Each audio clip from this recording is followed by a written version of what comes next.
हजुर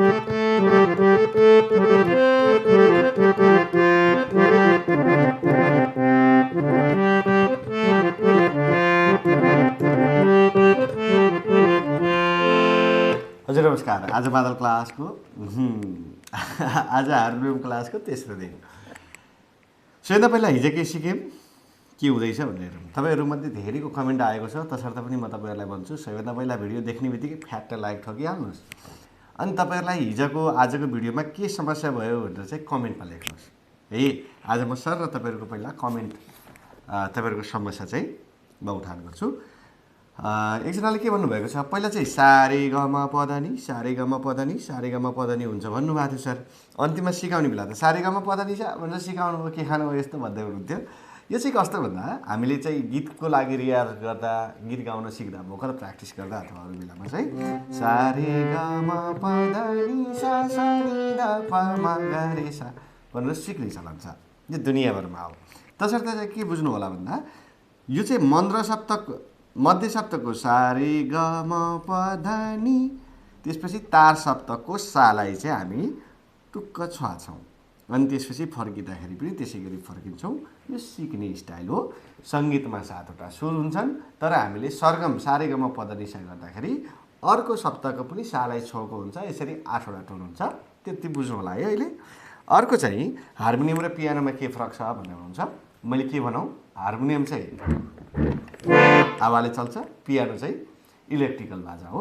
पियानो पनि एउटा ग्रान्ड पियानो भन्ने हुन्छ, त्यसमा चाहिँ धेरै टोनहरू आउँदैन। तर अर्को इलेक्ट्रिकल पियानोमा चाहिँ धेरै बाजाहरू हुन्छ होइन, त्यही फरक हो। तर तपाईँहरूले सिक्दाखेरि पियानोमा सिक्न र हार्मोनियममा सिक्न एउटै हो। हार्मोनियम बजाउनेले पियानो अलिकति गाह्रो हुन्छ, किनभने त्यसमा चाहिँ टोन चेन्ज गर्नुपर्छ। एउटा मात्रै टोन त इजिली बजाउनुहुन्छ, अनि पियानो सिक्नलाई हार्मोनियम बजाउनु चाहिँ सुपर इजी हुन्छ, त्यस्तो गाह्रो छैन। तपाईँसँग जे बाजा छ त्यसैसँग सिक्नु होला। सर सेतो बटन त दबाउनु भयो, यो कालो बटनको काम के हो भनेर चाहिँ एकजना युजरले भन्नुभएको छ। उहाँलाई मेरो चाहिँ के हो, कालो बटनको पनि काम छ, मिठो काम छ, तर पछि आउँछ। अहिलेको लागि दिमागलाई धेरै बोझ नदिनु होला प्रभु, पछि चाहिँ म त्यसको काम चाहिँ भन्ने छु। अर्को चाहिँ हार्मोनियमलाई कति पर्छ भन्दै हुनुहुन्छ। किन्न चाहनुभएको हो भने यस्तो हार्मोनियमलाई चाहिँ, नयाँ हार्मोनियमलाई 24-25 हजार भन्छ होला। अर्को एउटा म तपाईँलाई किन्नु जो हुन्छ भने बिना 17को भन्ने एउटा हार्मोनियम पाइन्छ, त्यो चाहिँ ठिक्कको हार्मोनियम हो। त्यसलाई चाहिँ नेपालमा 32,000 जति पर्छ, बढीमा 33,000मा तपाईँलाई अनलाइन गरिदिन्छ होला। अनि विदेशतिर हुनुहुन्छ भने कति जति पर्छ यसैबाट हिसाब किताब गर्नु होला है हजुर। अनि अर्को चाहिँ देब्रे हातले बजाउँदा गाह्रो हुन्छ, तपाईँले सिकाएको अनुसार त देब्रे हातले अलिकति गाह्रो हुन्छ भन्ने हुनुहुन्छ। हो, देब्रे हातले चाहिँ मैले दाहिने हातले जसरी सिकाएको छु त्यसै गरी चाहिँ बजाउन अलिकति गाह्रो हुन्छ, तर यसको लागि प्र्याक्टिस गर्नुपर्छ, सक्नुहुन्छ है त। क्लास क्वेसन एन्सर सकियो, धेरै लामो भिडियो भइसक्यो। अब हेर्नुहोस् त, अब हिजो के सिक्यौँ, सारे ग म प ध नि सा सा नि ध प म ग रे सा। सर यो किन सिकेको भन्ने हुन्छ। भोलि पर्सि गीत बजाउँदै गर्दा यो चाहिँ एकदम फास्ट बजाउनुपर्छ के, बटनहरू एकदम छिटो छिटो दबाउनुपर्छ। तसर्थ त्यसको लागि हामीले सुरु गर्दैछौँ। यस्तो छ धम्किला चाहिँ हेर्नुहोस्, सारे ग म प ध नि सा सा नि ध प म ग रे सा। यसलाई अझै फास्ट बजाउनु होला, तर एक ठाउँमा तपाईँहरूलाई समस्या आएको जस्तो लाग्छ। सारे ग म पछि प दबाउँदाखेरि यो तलबाट प ध नि सा, फर्किँदाखेरि पनि सा नि ध प म ग रे सा।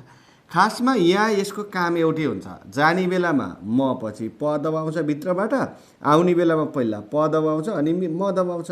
जाने बेलामा यो मुनिबाट जान्छ, आउने बेलामा यो माथिबाट आउँछ, एउटै छ होइन, सजिलो छ। यसै गरी हेर्नु होला। अब चाहिँ हामीले अलिकति थपौँ त आजको क्लासमा। एउटा के थप्नुहोस्, सा सा रे रे ग ग म म प प ध ध नि नि सा सा। पहिला एकचोटि मात्रै दबाउनु भएको थियो, अब डबल। फेरि अर्को सा सा सा रे रे रे ग ग ग म म म प प प ध ध ध नि नि नि सा सा सा। यो तीनटा हिजो सारे ग म, आज सा सा रे रे अनि सा सा सा रे रे, धेरै एकै दिनमा सिक्नु हुँदैन। अब यसलाई चाहिँ तपाईँले के गर्नुहोस् भन्दा एउटा मिस्टेक भइरहेछ क्या, मलाई थाहा छ। यो सा जति टाइमिङमा दबाएर भ्याउनु भएछ, जति समय लिनुभएको छ नि सालाई, तपाईँले रे दबाउँदा पनि त्यति नै समय लिने, ग दबाउँदा पनि त्यत्तिकै समय लिने हो। जस्तै तपाईँहरूमध्ये धेरैको समस्या के छ, सा रे ग म, खुरुखुरु दबाउनु भयो, यहाँनिर पुगिसकेपछि यो औँला जानुलाई टाइम लगाछ, अनि यहाँ चाहिँ बेर लगाउनु भएको छ। यसो गर्नुभयो भने पछि टाइमिङमा गीत बजाउन गाह्रो हुन्छ। तसर्थ यसलाई चाहिँ ख्याल गरिदिनु होला है। जस्तै के, सा रे ग म प ध नि सा, सा सा रे रे ग ग म म प प ध ध नि सा सा। ए बरै गाह्रो छ मलाई। यसै गरी प्र्याक्टिस गर्नु होला हैन। अनि यसलाई चाहिँ अझै फास्ट, अझै छिटो बजाउनु होला। जसले यो लेभल पार गरिसक्नु भएको छ उहाँहरूलाई बधाई छ। तपाईँहरूको लागि भोलि मलाई लाग्छ तपाईँहरूको लागि भिडियो आउँदैछ विशेष। यो भिडियो हेर्दै गर्दा, तपाईँले सिक्दै गर्दा तपाईँलाई लागेका समस्याहरू मलाई बुझाउनु होला, म अवश्य भन्नेछु। एउटा काम चाहिँ बाँकी छ हजुर, तपाईँहरूले जति पनि युट्युबमा भिडियोहरू हेर्नुभएको छ, बिर्सिन्छु म भन्ने बेलामा हैन, अनि अलि पछि लहर जोड्छु। युट्युबमा जति पनि भिडियोहरू हेर्नुभएको छ त्यसमा चाहिँ धेरै जसो चाहिँ यहाँबाट सा स्टार्ट गरेको छ, यो कालो बटनबाट है। यो चाहिँ इन्डियनहरूले चाहिँ यसलाई सा मान्छ, भारतीयहरूले। हामीले चाहिँ यसलाई सा मान्छौँ, यो सेतोलाई नेपालीहरूले भनौँ, अथवा मैले यसरी सिकाउँछु। सा चाहिँ यहाँबाट पनि मान्नु मिल्छ, यहाँबाट पनि मान्नु मिल्छ, यहाँबाट सबैबाट सबैलाई सा मान्नु पनि मिल्छ। अहिले सुन्दाखेरि के होला यो भने जस्तो लाग्छ। त्यो लेभलमा हामी पुग्नु बाँकी छ, पुगौँला। आजको लागि यति नै। तपाईँका समस्याहरू के छन् कृपया कमेन्ट बक्समा लेख्नु होला। बाँकी भिडियो भोलि बनाउँला, भोलि अझै रमाइलोले सिकौँला।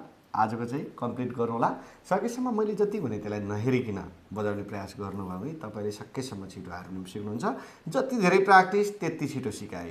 धेरै धेरै धन्यवाद छ।